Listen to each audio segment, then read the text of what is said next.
शैतान खुद नमाजी को मस्जिद तक छोड़ने आया। आखिर क्यों? आइए जानते हैं। एक आदमी मस्जिद में नमाज अदा करने के लिए अंधेरी रात में घर से निकला। हल्की बारिश हो रही थी।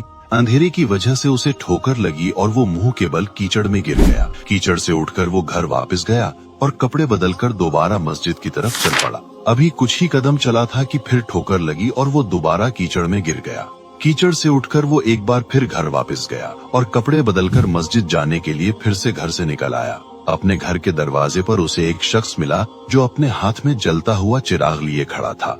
चिराग वाला शख्स चुपचाप नमाजी के आगे आगे मस्जिद की तरफ चलने लगा। इस बार चिराग की रोशनी में नमाजी को मस्जिद तक पहुंचने में किसी परेशानी का सामना नहीं करना पड़ा। मस्जिद के दरवाजे पर पहुंचकर चिराग वाला शख्स रुक गया। नमाजी मस्जिद में दाखिल हो गया और नमाज अदा करने लगा। नमाज से फारिग होकर जब वो मस्जिद से बाहर आया तो उसने देखा चिराग वाला शख्स उसका इंतजार कर रहा है ताकि उसे फिर से चिराग की रोशनी में घर तक छोड़ाए।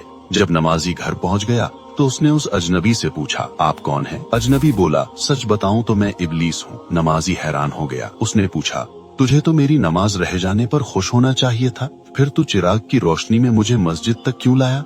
इब्लीस ने जवाब दिया, जब तुझे पहली ठोकर लगी तो अल्लाह ने तेरी उम्र भर के गुनाह माफ फरमा दिए।